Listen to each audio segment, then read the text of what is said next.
Hey, it's Kristen from KristenOnDemand.com, and on this channel, you'll find videos all about teaching online and ESL online for new, aspiring, and veteran teachers. So if this is something that is of interest to you, be sure to hit that subscribe button and ring that little bell so you don't miss a thing.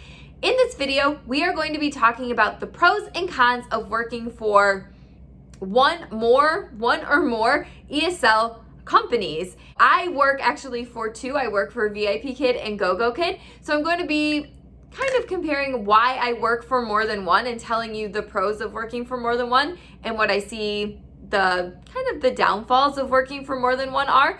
These are my personal opinions, but I think that they can be generalized to some degree. So I hope you'll follow along and let's dig in. Here we go. Okay, so one of the biggest reasons initially why I decided to work for more than one ESL company, and I will have to say that I'm a very loyal person, so I did not make this decision lightly, was just kind of for job security. So if something happened, and I try not to allow stuff like this to happen, but if something were to happen, when I first started, I was working for vipkid. So if something were to happen in that contract, say I ended up getting, my 6 cancellations or, something where that contract was void, or I was on my 5th and I didn't want to risk getting the 6th, to avoid that contract. I wanted to have a backup company, somewhere else that I could go, that I could teach, that I didn't have to sit and wait to go through the hiring process, because the hiring process for some of these companies is not always super quick. I mean, you have to go through, the basic info, and then you have to go through the interview, and then you have to go through the mock, and then you have to go through your background checks and training and blah, like all this stuff goes into these hiring processes.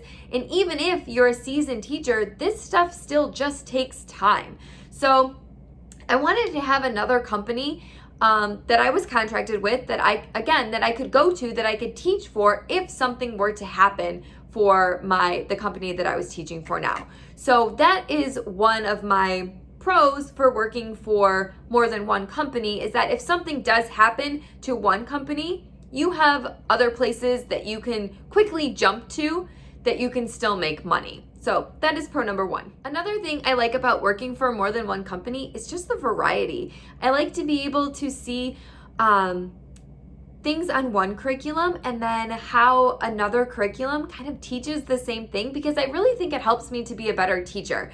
The way that vipkid may teach one thing is not the way that gogokid might teach it, or maybe it is, but they slightly have their own little swing on it.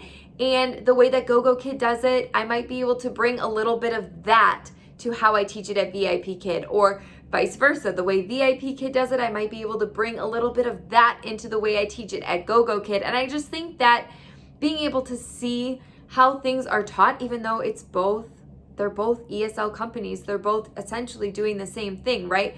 But the way that they do it and being able to teach it on both platforms, I think allows me just to expand my teaching and allows me to be a better teacher overall. And another thing that I like about teaching for both is I kind of get to see the flexibility in pay. When I started working for gogokid, again, my main motivation behind it was just to kind of have a backup company, again, if something were to happen at vipkid. But what I found was that gogokid offered me a higher base rate than vipkid. And with everything that's been going on, especially lately, with incentive pays changing, and they changed on both companies, that was not something specific to either one of them. I could I had choices. I could sit down and put those companies and their incentives against each other and see where it made the most sense for me as an independent contractor to spend the bulk of my teaching time. Where was I going to be paid the most money for my time doing the exact same job? So again, to me, that's a pro of having more than one company in your arsenal under your belt. To piggyback off that pro I just said with the pay and the incentives and everything, it kind of is a con. So, and this is not specific to it kind of is. So this is specific to the way that both companies actually have redone their incentive pay structures. And the way that they have done them is both companies are rewarding teachers that teach more classes on their platform. Now, that's great if you teach a lot of classes for vipkid or if you teach a lot of classes for gogokid, but for teachers that want to split their time, or that maybe were teaching a lot on vipkid and then something happened and they now want to go and move over to gogokid, it just makes transitions as far as incentive pay difficult. So I understand why the companies are doing it. They want to instill loyalty into their teachers, and I understand that. But as an independent contractor, I like to have choices. I like to keep my options open. And these incentive pay structures don't really support that. They more support loyalty, and we want you to teach just for us, or we want you to teach just for us, and we will incent you for doing these things. So to me, that's a little bit, not a huge con, but a little bit of a con for having more than one teaching company, that you could go to. Another thing I like about having more than one company is that if there's a lull, if you're seeing kind of a booking lull on one, you can kind of feel out, and maybe it's not on the other one. Maybe it's something specific to that company. Maybe that company decided they were going to raise their rates and the customers were like, ooh, we don't like that. And maybe some of them jumped ships to other companies. And so the other companies, their bookings are still really good. And it's great because guess what? You're already hired over here, or vice versa. You have, again, options for bookings open, so you can play around with it. Whereas if you were only with one company and you're like, oh, these bookings, they're not so great.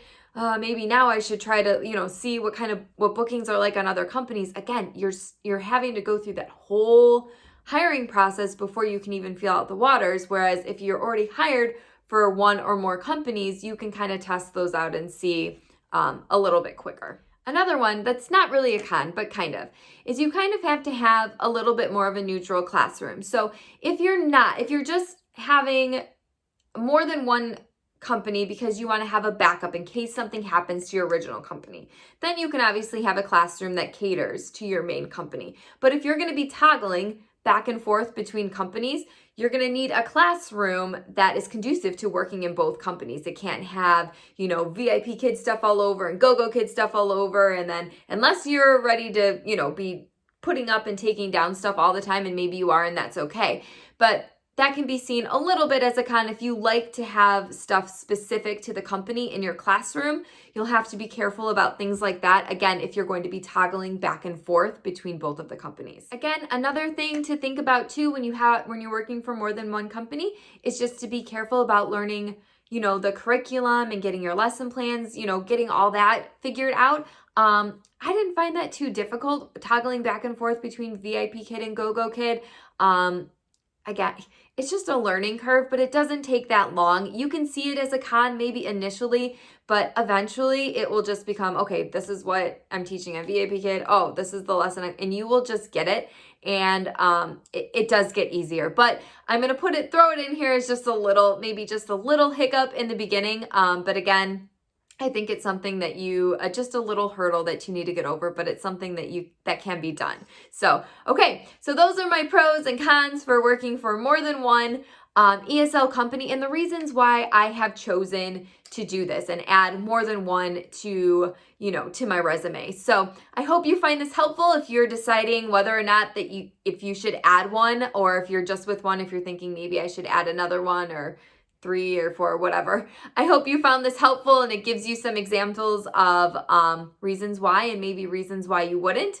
If it does, please be sure to subscribe for more videos like this, and I will see you next time. Bye-bye.